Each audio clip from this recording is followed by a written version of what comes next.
Have you ever walked through New York City and wondered how it got its iconic look? I'm not talking about the towering skyscrapers of today, but the elegant, historic buildings that give the city its soul. The story of modern New York's architecture really begins in the 19th century, a time of explosive growth and incredible transformation. This was the century that turned a colonial town into a global metropolis, and its buildings tell that story like nothing else. So, let us take a journey back in time to explore the streets of 19th century New York and uncover the architectural styles that laid the foundation for the city we know and love. The 1800s were a whirlwind for New York. The Industrial Revolution was in full swing, trade was booming, and millions of immigrants were arriving from all over the world, seeking a new life. The city was bursting at the seams, expanding northward across Manhattan at a dizzying pace. With all this change came a desire to build a city that looked the part, a city that reflected its growing power and ambition. And where did New Yorkers look for inspiration? Europe. The architectural trends of the Old World crossed the Atlantic, creating a rich tapestry of styles that shaped the city's character. One of the first major styles to take hold was Greek Revival. Think of ancient Greece, majestic temples with grand columns, wide, welcoming steps, and a sense of strength and order. Americans in the early 19th century were obsessed with this look. Why? Because it symbolized democracy, stability, and the noble ideals of their young nation. You can still see this influence today. A perfect example is Federal Hall on Wall Street. With its massive Doric columns and imposing presence, it looks like it was plucked right out of Athens. It was a statement piece, declaring that New York was a serious, respectable city built on timeless principles. This style wasn't just for public buildings. It was used for banks, churches, and even wealthy homes, giving entire neighborhoods a sense of classical dignity. But as the century wore on, tastes began to change. New Yorkers, always eager for the next new thing, started to embrace more romantic and decorative styles. Enter Gothic Revival. Inspired by the medieval cathedrals of Europe, this style was all about drama and detail. We are talking pointed arches that reach for the heavens, intricate stone carvings, and soaring towers. The most famous example, of course, is Trinity Church, also on Wall Street. Its dark stone and towering spire created a dramatic contrast to the bustling commercial streets around it, offering a sense of sacred escape.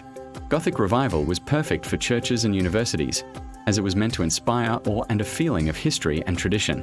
It brought a touch of medieval fantasy to the modernizing city. At the same time, another European style was becoming incredibly popular, especially for homes and commercial buildings: Italianate architecture. This style was inspired by the grand villas of the Italian Renaissance. It was less about intimidating grandeur and more about elegance and charm. Italianate buildings are easy to spot once you know what to look for. They often have tall, narrow windows with rounded arches at the top, decorative brackets supporting the roof eaves, and ornate cornices that add a touch of flair. This style gave buildings a sense of verticality and visual richness. It was incredibly versatile, used for everything from grand mansions to the charming row houses that were becoming a staple of New York living. This style added a layer of sophisticated beauty to the city's expanding residential neighborhoods. Now, let's talk about the two sides of housing in 19th century New York. As millions of immigrants arrived, they needed a place to live, and they needed it cheap. This led to the rise of the tenement. Tenements were multi-story apartment buildings, crammed onto small city lots, designed to house as many working-class families as possible. Conditions were often grim. They were dark, poorly ventilated, and incredibly crowded. These buildings became synonymous with the struggles of immigrant life. Yet, they are a crucial part of New York's story. They physically shaped entire neighborhoods, like the Lower East Side, and were the first American homes for countless families who would go on to build the city. Walking through these areas today, you can still feel the history embedded in those brick walls. On the other end of the spectrum were the homes of the growing middle and upper classes, the row house and the brownstone. If you close your eyes and picture a classic New York street, you're probably picturing a line of these beautiful homes. A brownstone is actually a type of row house, named for the reddish-brown sandstone that was used to cover their facades.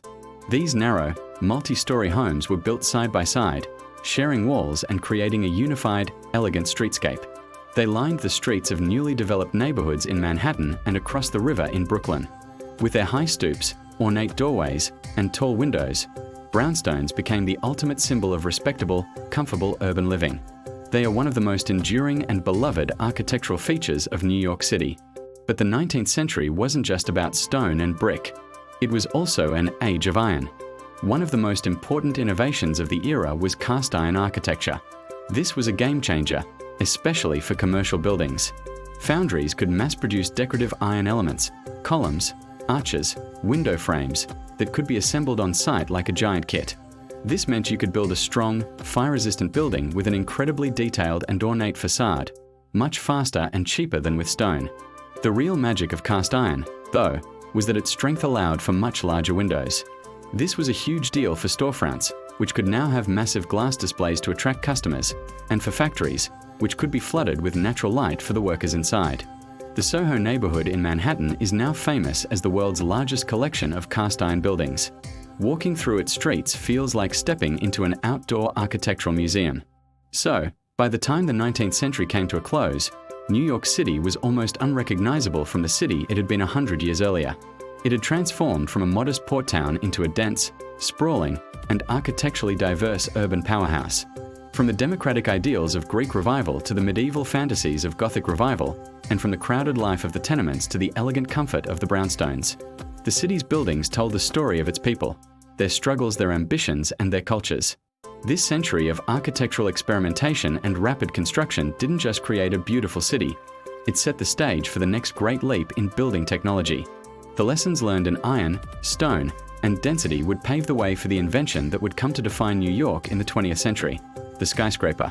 The 19th century was the critical chapter that made New York, New York.